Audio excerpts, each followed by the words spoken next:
Welcome to steno series 80 शब्द प्रति minute की श्रृंखला में आपका स्वागत है। यहाँ आपको डेली 4 डिटेशन दिए जाते हैं जो आपके आने वाले एग्जाम्स के लिए बहुत ही महत्वपूर्ण है। चारों डिटेशन संपादकीय होते हैं जिनमें एक आध्यात्मिक ऊर्जा और राजनीति से जुड़े होते हैं।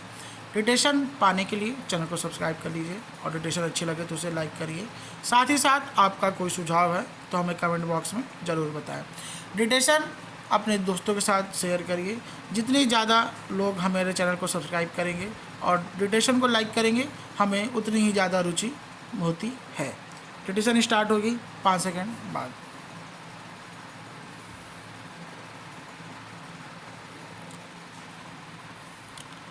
Ready start.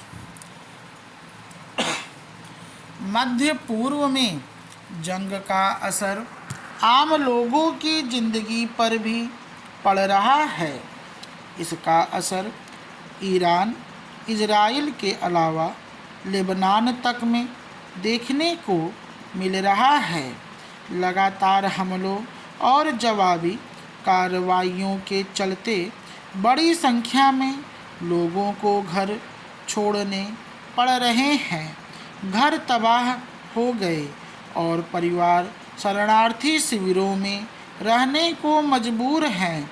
इस पूरे संकट में सबसे ज़्यादा प्रभावित आम लोग हैं जिनकी ज़िंदगी अचानक बदल गई है।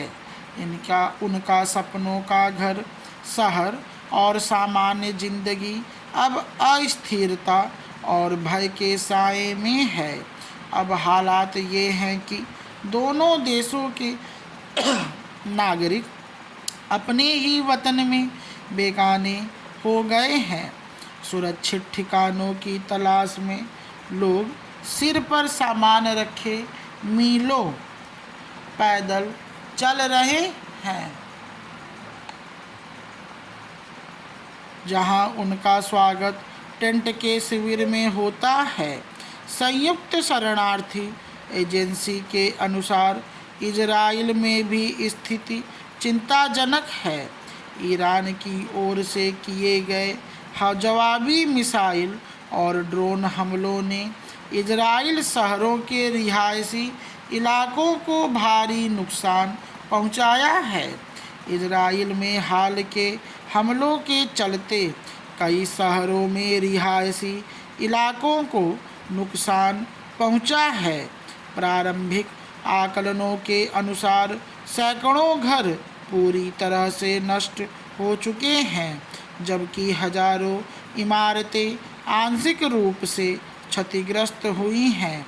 लोगों को अस्थायी रूप से अपने घर छोड़ने पड़े हैं।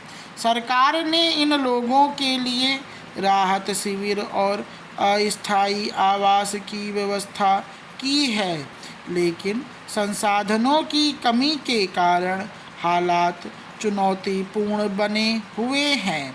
संयुक्त राष्ट्र और अंतर्राष्ट्रीय राहत एजेंसियों की रिपोर्ट के अनुसार ईरान में हुए हमलों के कारण कई आवासीय ढांचे प्रभावित हुए हैं।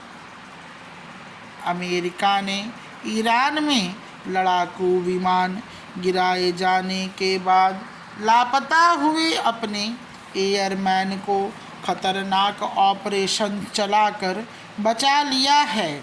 शनिवार को स्पेशल कमांडो यूनिट ने दर्जनों लड़ाकू विमानों के साथ ईरान में ऑपरेशन चलाया। इस दौरान भारी गोलीबारी हुई लेकिन अंत में अमेरिकी टीम पायलट को सुरक्षित निकालने में कामयाब रही। अमेरिकी लड़ाकू विमानों ने ईरानी फोर्स को उस इलाके तक पहुंचने से रोकने के लिए हमले भी किए। अमेरिका के राष्ट्रपति डोनाल्ड ट्रंप ने रविवार सुबह सोशल मीडिया पर पोस्ट कर सैनिकों को निकाले जाने की जानकारी दी। उन्होंने इसे अमेरिकी इतिहास का सबसे साहसी खोज और बचाव अभियान बताया। बता दें कि विमान के चालक दल का यह सदस्य शुक्रवार से लापता था। ईरान ने अमेरिकी F-15E स्ट्राइक ईगल विमान को मार गिराया था, जिसके बाद एक पायलट लापता था। चालक दल के एक अन्य सदस्य को बचा लिया गया था। स्टॉप।